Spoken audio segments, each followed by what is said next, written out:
are you interested in a job in tech, but you're not really sure where to get started or if you're even qualified for the roles that are out there? Even if you have no technical background, zero work experience, there are well-paying jobs for you in tech.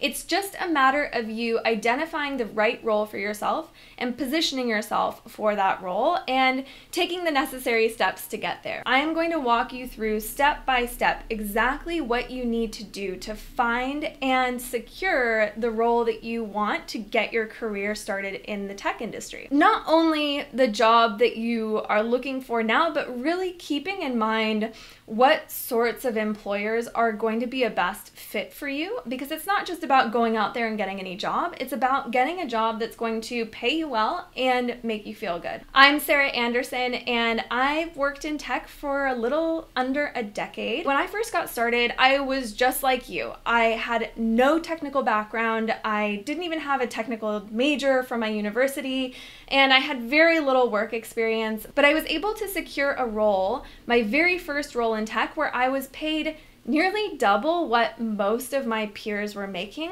and every job that I took after that, I was able to make an extra 30% on what I had previously been paid. I've held just about every sort of position you can hold in tech that doesn't require any sort of heavy coding or design background. I'm not saying these things to brag or to pat myself on the back. I'm telling you because I'm a person who was where you are now, and I know how to get you where you want to get to. Let's get started, but before we do, hit the thumbs up if you're excited to know more, and if you're interested in this topic, I highly recommend subscribing and hitting the bell so that you don't miss out on future videos, because I'm going to have a lot more videos that I think you'll find very interesting if you like this one. First things first, you want to identify what kind of roles you're interested in.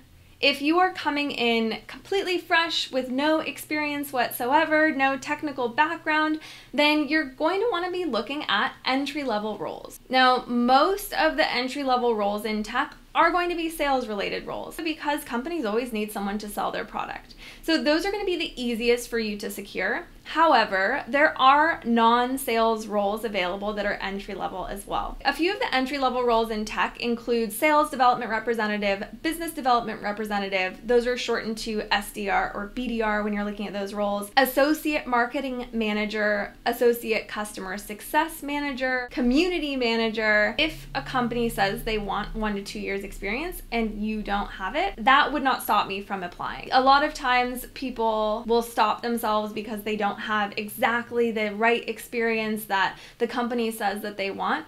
But if you're a great candidate and you know what you're doing, and especially if you can bring in different sorts of things that you've done that maybe aren't directly professional experience but do apply here. Say for example, you're going for a social media manager role. You're a total whiz at social media. Your personal social media is great. You have lots of engagement. Then by all means, apply for the role and show them that you have that experience. And just know that there are going to be some companies that will hold fast on their role of needing a certain amount of experience, and that's fine because there are others that won't mind that you don't have as much experience, that will see that you are a shining star and will be willing to take a chance on you. So don't let that stop you from applying, and don't let that discourage you. You only need to find one job. Don't worry about getting rejected by this company or that company. Just keep going. The next step is to go through the exercise of identifying what companies are appealing to you in the tech industry.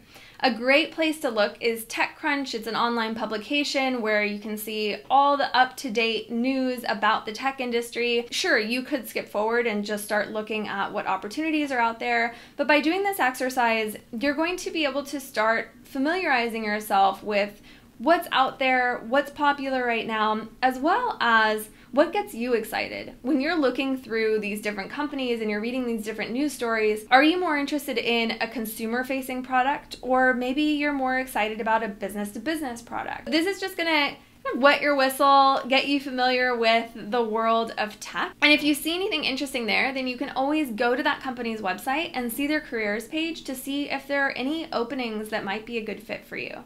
Now, next we're looking at job opportunities. There are a couple of great places, search engines for job opportunities. I personally love to use LinkedIn. LinkedIn is absolutely crucial to this whole job search process, and we'll go deeper into that later. But I do find it to be a really great tool to search for different job opportunities. On LinkedIn, you'll look up the search terms based off of the entry-level roles that you found most interesting. You can filter by location and a number of different things.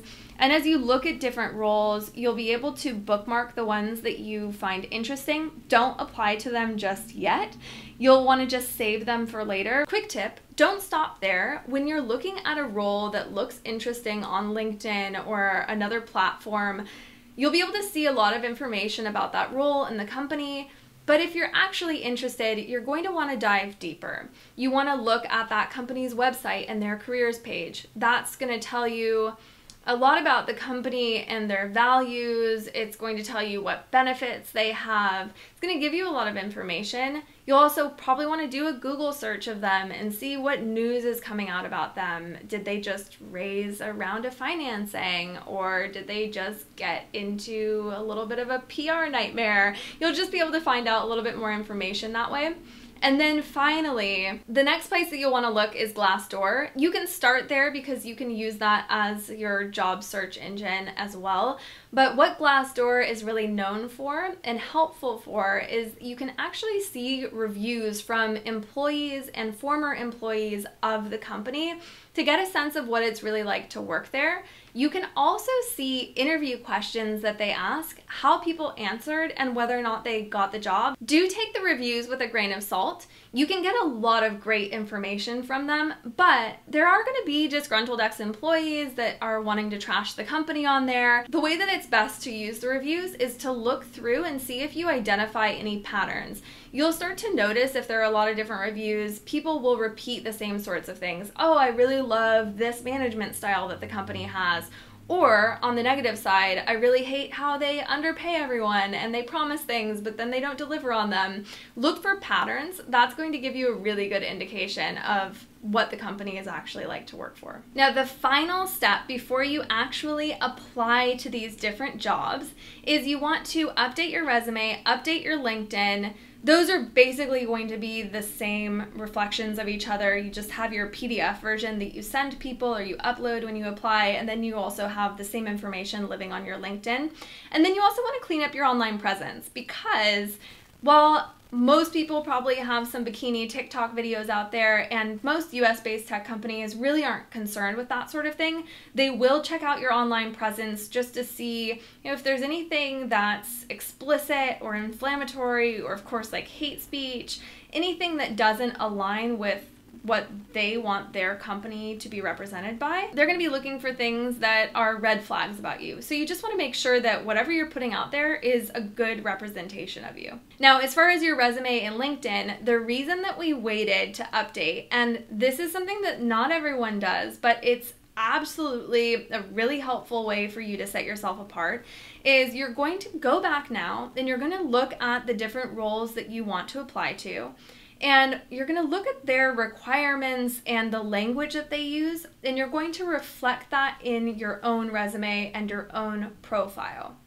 Now, you're not going to lie or make up things about yourself, just like copying and pasting what they've put in their job requirements, but in the different ways that it applies to you, in the different experience that you have, you can just tailor it so that it's mirroring the language that they use, so that when they read over your resume, it pings for them, oh yeah, that's exactly what we're looking for. Now, at this point, you might be saying, Sarah, but I told you I don't have any work experience. That's fine. I'm sure there are things that you can put on your resume. It could be different projects that you worked on, different things you've done in your community, different things that you did in school. There are ways to write about these things that show the value that they've brought to your life and the skills that you've learned from them. So you just find a way to write about them and weave the story to show the company what a really great candidate you are, even if you aren't coming from exactly the same role or exactly the same industry. And one question that I know a lot of people have is whether or not they should put experience from an industry, like if you were in the service industry as a server or bartender or a hostess or a host or something like that. if they should put that on their resume. And I say, if you have no other work experience, I wouldn't shy away from putting that on my resume. In fact, I didn't shy away from putting that on my resume. Now, you don't want to list every little job that you've had. Pick the one or two that you can write about in a way where you can show the valuable skills that you learned and the ways that they can transfer over and benefit you in this new role. So if you're a server, there are all sorts of different ways that you have skills that would apply to you being a great salesperson, including if you had to upsell different specials, the different sorts of people skills that you learned along the way. Learn to sell yourself and tell the story that's going to show them what a great candidate you really are for them. Make sure that you have a good LinkedIn profile picture. The reason that I bring this up is that I am actually shocked by how many people I see who have chosen a LinkedIn photo of them where it's them and then a lot of times there's even like a phantom arm around them of a person that's been cut out of the photo, like maybe a strong flash because it was taken in a dark bar. And people choose these photos because they think that they look good in them, and they might look good in them, but it's not the right kind of photo for LinkedIn. And a LinkedIn photo, you really just want to keep it simple. You want to have good lighting. You don't want to have too much busyness around you. You don't want to have anyone else in the photo with you, and you should look friendly and competent. If you want to make sure that you have an amazing LinkedIn profile that's going to attract recruiters to you, I highly recommend clicking the link in the description of this video. I put together a checklist for you so that when you're getting ready to apply for jobs, you can look through and make sure that you've done everything to make your LinkedIn profile look its best and help you get the interview. Now, the next step is to apply. Follow the steps that they give you to apply. You're going to upload your resume. And I want to call out that if there is an option for you to upload a cover letter, it is absolutely necessary for you to do so. There are going to be other candidates out there that are going to be applying and they will be including a cover letter, and it's going to be really difficult for you, especially if you don't have experience on your resume, to stand out as a candidate without one. So be sure to include a cover letter if it's something that's available to you, if it's an option for you. This is the point where a lot of people will sit back, put up their feet, relax, and wait for the opportunities to roll in.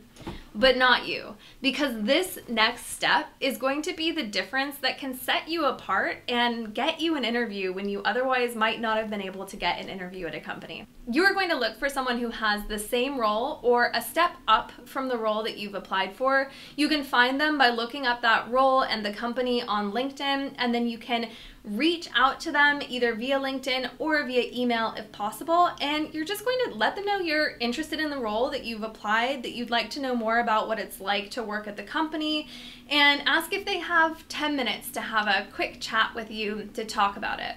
Now, this might seem awkward, but especially for people who are in more entry-level or lower-level roles, they don't get these requests very often, and a lot of times it's flattering. So they might be happy to receive your request and to give you a few minutes of time.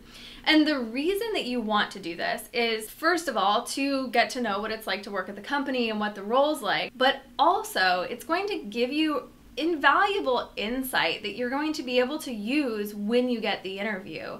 You're going to know more about the ins and outs. You're going to have insider information that you can use to your advantage when you're interviewing. And if this conversation goes well, then you have a person who, if they have any influence in this process, is going to be able to potentially bring your resume up to the top of the stack and say to their manager, hey, I met this really nice person. I think they might be a good fit. How about we have them interview next week? And that's how you get the interview rather than just waiting and hoping that they liked your resume. You got the interview. Congratulations. I knew you could do it. Now all we have to do is prep. So before you go in for an interview, it's really important that you do your research. Read up on the company. You want to know any current news that's happening about them, and you want to understand the product as best as possible. If you can, I would take advantage of any free trial that they have, any way, if it's a software that you can download or test out and just play around with, that's going to be to your advantage. If not, I would check out sales pages they have, online demos, any way for you to familiarize yourself with the product. And you also want to know about their competitors. So you want to understand what the company that you want to work for does really well versus what their competitors do very well, what the weak spots are. You also want to prepare answers to common interview questions. You can Google common interview questions and you'll get a sense of what people normally ask in an interview. A lot of times it's, what are your strengths? What are your weaknesses? Tell me about a challenging time that you had and you overcame it, or maybe a challenging customer that you had and how you overcame it. And the other thing that you'll want to prepare is not just the answers to the questions that will be asked of you, but you want to prepare what questions you are going to ask of them. It's really common, especially at the end of an interview, to be asked, okay, do you have any more questions about us?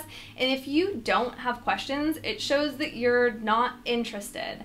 And it gives them a sense that you aren't as invested in the process, or maybe that you just don't know enough to ask questions.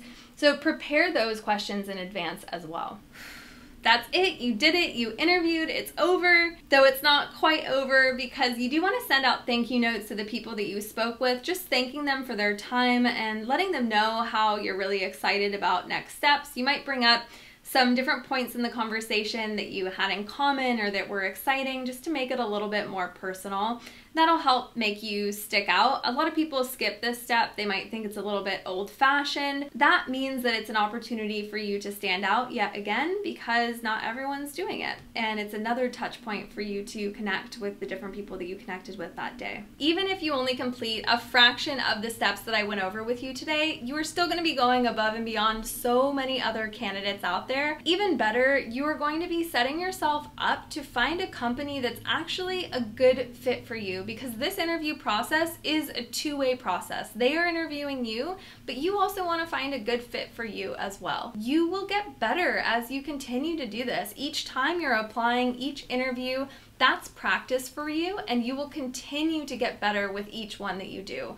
And you only need to find one good position to start, one good company that you want to work for that's a good fit for you mutually. So don't get down on yourself with each rejection. Each one is a learning experience, and it's getting you closer to where you want to be. If you want some help putting your best foot forward with your LinkedIn profile, be sure to click in the description below. There's a link that I have that's going to walk you through a checklist of everything that you need to do to make sure that your LinkedIn profile shines. Don't get discouraged. I know that you can do it. I wish you the best in this entire process, and I will see you all later.